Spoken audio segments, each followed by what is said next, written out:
ஆண்டவரும் இரட்சகருமாகிய இயேசு கிறிஸ்துவின் இனிதான நாமத்தினாலே உங்களை வாழ்த்துகிறேன். ஆண்டவராகிய தேவன் எப்பொழுது நம்மை கைவிடுவார்?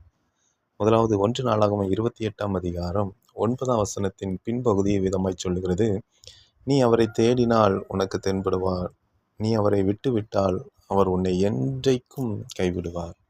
முதலாவது, எப்பொழுது ஆண்டவராகிய தேவன் நம்மை கைவிடுவார் என்றால், நம்முடைய தேவைகள் சந்திக்கப்படும் வரை நாம் அவரை உண்மையாக தேடிவிட்டு, நம்முடைய தேவைகள் சந்திக்கப்பட்ட பின்பு நாம் அவரை விட்டு விடும்போது அவர் நம்மை நிச்சயமாக கைவிடுவார். இன்னைக்கு அநேகருடைய வாழ்வில் இந்த காரியத்தை நம்ம பார்க்கிறோம். ஒரு தேவைகள், ஒரு விடுதலைகள், ஒரு எதிர்பார்ப்பில், குடும்ப காரியங்களில் நன்மைகள் எதிர்பார்த்து இருக்கும் பொழுது, ஐயோ ஆண்டவரே நீங்கள் தான் ஏதாவது செய்யணும் என்று சொல்லி ஆண்டவரிடத்தில் ஓடி வருகிறார்கள்.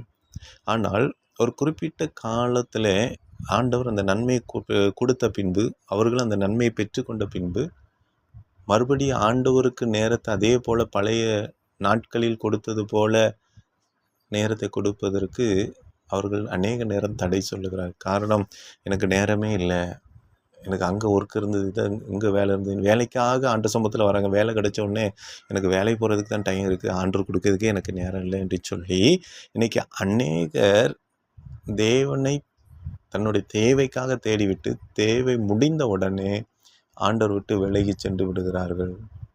அது எவ்வளவு காரணம் சொன்னாலும் அது கர்த்தருக்கு முன்பாக அது சரியானதானது அல்ல என்பதை நாம் அறிந்து கொள்ள வேண்டும். அப்போ முதல்ல ஆண்டவர் எப்பொழுது கைவிடுவார்னா, நாம் ஆண்டவரை கைவிடும் பொழுது அவர் கைவிடுவார். இதுதான் முதல் காரியத்தை ஆண்டவர் நம்ம கற்றுக் கொடுக்கிறது. நாம் ஆண்டவரை முதல்ல கைவிடும் பொழுது அவர் நம்மை கைவிடுவார்.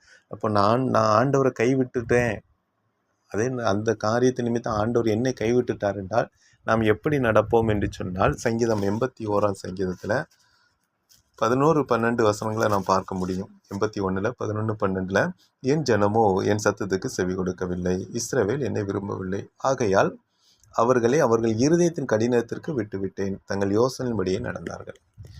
அதாவது இந்த காரியத்தின் மூலமாக ஆண்டவர் என்ன காரியத்தை கற்றுக் கொடுக்கிறார் என்றால், எப்போ நான் தேவனால் கைவிடப்படுகிறேனோ, அதாவது நான் கைவிட்டதுனால, நான் இயேசுவை விட்டு விட்டதுனால அது நிமித்தம் அவர் கைவிட்டிருக்கிறார் என்பதற்கான அடையாளம் என்ன அப்படின்னா, நம்ம இஷ்டப்படி நடப்போம்.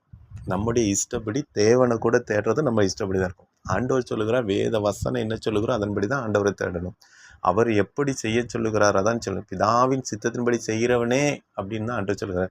அப்போ ஆண்டோடைய சித்தத்தின்படி தான் நம்ம செய்யணும். எப்போ நம்ம சுய விருப்பத்தின்படி ஆண்டவரை தேடுறதற்கும் என்னுடைய காரியத்தை எல்லாவற்றையும் தேவ சித்தத்தை கேட்காம நம்ம சுயமாக செயல்படுகிறோமோ, அப்பொழுதே நாம் ஆண்டவரால் கைவிடப்பட்ட நிலைமையில் இருக்கும் என்பதை நாம் மறந்துவிட வேண்டாம். ஆகவே இந்த நாளிலும் ஆண்டவனுக்கு முதல் காரியத்தை ஆண்டவர் நம்ம கற்றுக் கொடுக்கிறார். எந்த ஒரு மனுஷன் தேவ சித்தத்தின்படி தேடி கொண்டிருந்தவன் அதை மறந்து அதை விட்டு சுயத்தின்படி எப்பொழுது தேவனை தேடுகிறானோ அப்பொழுதே தேவனை நாமும் விட்டுவிட்டோம், அவரும் நம்மளை விட்டுவிட்டார் என்று அர்த்தம் என்பதை நாம் புரிந்து கொள்ள வேண்டும். இது முதல் விதமான கைவிடுதல். ரெண்டாவது பார்க்கும் பொழுது சங்கீதம் 22:1, சங்கீதம் 61 வசனத்தின் அடிப்படையிலே பார்க்கிறோம். என் தேவனே என் தேவனே ஏன் என்னை கைவிட்டீர், என் தேவனே என் தேவனே ஏன் என்று கைவிட்டீர். இந்த வார்த்தையை ஆண்டவராய் இயேசு கிறிஸ்து சிலுவையிலே தொங்கும் பொழுது அவர் முன்மொழிந்த வார்த்தைகளில் ஒன்று. எப்பொழுது இந்த வார்த்தை சொன்னார்னா, பாவத்தின் நிமித்தம் தேவனுக்கும் அவருக்கும் இடையில ஒரு பிரிவினை வருது நிமித்தம் நான் இந்த வார்த்தையை அவர் சொல்லுவதை நாம் பார்க்கிறோம். அதே போல தான் சங்கீதம் 61 சொல்லப்படுகிறது. தேவனே நீர் எங்களை கைவிட்டீர், எங்களை சிதறடித்தீர், எங்கள் மேல் கோபமாக இருந்தீர், மறுபடியும் எங்களை திருப்பி அருளும். அப்போ எப்போ கைவிட்டீர்னு சொல்கிறாருன்னா, எங்கள் மேலே கோபமாக இருந்தீர். எப்பொழுது ஆண்டவர் நம்ம மேலே கோபமாக இருப்பார்? எப்பொழுது நம்முடைய வாழ்வில் ஆண்டவரோட வார்த்தையின் அடிப்படையில் நம்ம கீழ்ப்படியாமல் இருக்கிறோமோ அப்பொழுதுதான் தேவன் நம்மேல் கோபமாக இருப்பார். அப்போது ரெண்டாவது எதன் காரியத்தை நிமித்தம் ஆண்டவர் கைவிடுவார்னா, நாம் பாவம் செய்யும்போது, அதாவது எச்சரிப்பு கொடுத்தும் அநேக நேரத்தில் சிட்சையை கொடுத்தும் நாம் அதை மீறி ஆண்டோடைய வார்த்தைக்கு எதிராக நடக்கும் பொழுது, அதாவது பாவத்தை துணிகரமாய் செய்யும் பொழுது தேவன் நம்மை கைவிடுவார் என்று சொல்லி வேதத்தில் நாம் தெளிவாக வாசிக்க முடியும். அதனால தான் ஆண்டவர் இந்த கைவிடுவதுடைய நிலைமை என்ன அப்படின்னா, நம்ம கூப்பிட்டும் பதில் இருக்காது, நம்ம தேடியும் அவரை கண்டடைய முடியாதபடி இருக்கும். ஏன்னா நமக்கும் தேவனுக்கும் ஒரு பெரிய பிரிவினையை இந்த பாவம் உண்டு பண்ணுகிறது. ஏசாயால நம்ம வாசிக்கிறோம்ல, அவர் செவி கூடாதபடிக்கு அவருடைய செவிகள் என்ன செய்யலை, மந்தமாக உள்ள நம்முடைய பாவமும் அக்கிரமுமே அவருக்கு செவி கொடாதபடிக்கு, அவர் நமக்கு செவி கொடுக்காதபடிக்கு தடையாக இருக்கிறது என்பதை குறித்து வேதம் தெளிவாக கற்றுக் கொடுக்கிறது. அப்போ ரெண்டாவது, நாம் துணிகரமாய் பாவம் செய்யும் பொழுது ஆண்டவர் நம்மை கைவிடுவார். அதனால தான் ஆண்டவரை நான் எப்போதெல்லாம் நான் துக்கப்படுத்துகிறேனோ, எப்போல்லாம் நான் கோவப்படுத்துகிறேனோ, அதே போல தான் ஏசாயா 54 7-8 வசனத்தை பார்த்தீங்கன்னா 8ஆம் வசனம் சொல்லுகிறது, அற்ப காலம் மூண்ட கோபத்தினால் என் முகத்தை இமைப்பொழுது உன்னை மறைத்தேன், ஆனாலும் நித்திய கிருபையுடன் உனக்கு இறங்குவேன் என்று கர்த்தராகிய உன் மீட்பர் சொல்லுகிறார். அப்போ அற்ப கோபம், அற்ப காலம் மூண்ட கோபம் அப்படிங்கும்போது நம்ம பாவத்தின் நிமித்தம் தான். அப்போ ரெண்டாவது, ஆண்டவர் இந்த காரியத்தில் நம்ம கற்றுக் கொடுக்கும் முக்கியமான ஒரு காரியம் என்னென்னா, நாம் பாவம் செய்யும்போது, துணிகரமாய் பாவம் செய்யும்போது, ஆண்டவர் எச்சரித்தும் நாம் பாவம் செய்யும் பொழுது, ஆண்டவர் சொல்லியும் சில காரியங்களை, சில குணங்களை, சில மன்னிக்காத இருதயங்களை, சில பகையான எண்ணங்களை, சில துணிகரங்களை நாம் விட்டு விலகாத பட்சத்தில் ஆண்டவர் நம்ம என்ன செய்வார், கைவிட்டு விடுவார் என்பதை நாம் அறிந்து கொள்ள வேண்டும். கடைசியாக பார்க்கும் பொழுது 2 நாளாகமும் 32வது அதிகாரம், 2 நாளாகமத்தில் நம்ம அதில் பார்க்கும்பொழுது ஒரு வசனத்தை கூட நம்ம வாசிக்க முடியும். 2 நாளாகமத்தில் 32வது அதிகாரம் 31ஆம் வசனத்தினுடைய பின்பகுதியை நாம் பார்க்க முடியும். அதில் சொல்லப்பட்டிருக்கு, அவன் இருதயத்தில் உண்டான எல்லாவற்றையும் அறியும்படி அவரை சோதிக்கிறதற்காக தேவன் அவனை கைவிட்டார். இது 3வது வருகிற கைவிடுதல் நமக்கு நன்மை தருகிற கைவிடுதல். மற்ற 2ம் நம் மாறாத பட்சத்தில் அந்த கைவிடுதல் தொடரும். ஆனால் இந்த கைவிடுதலில் நாம் விசுவாசத்தில் உறுதியாக நின்றாலே போதும், ஆண்டவர் இந்த கைவிடுதலுக்கு பலன் இதுக்கு மிகுதியாக இருக்கும். இந்த கடைசி சொல்லப்படுகிற அந்த கைவிடுதலுக்குடைய வருகிற பலன் மிகுதியாக இருக்கும். ஏன்னா நம்முடைய இருதயத்தில் உள்ளதை அறிவதற்காக சோதித்து பார்க்கறதுக்கு ஆண்டவர் கைவிடுவேன் என்று சொல்லி இந்த வார்த்தையை சொல்லுகிறேன். எதற்காக நான் ஆண்டவரை தேடுகிறேன், உண்மையாக தேடுறேன்னா, நல்லா கவனிக்கணும். யோபுடைய வாழ்க்கையில் சோதனை வந்த பொழுது அவனுடைய வாழ்க்கையில் நீங்கள் ஆராய்ந்து பார்த்தீங்கன்னா தெரியும்.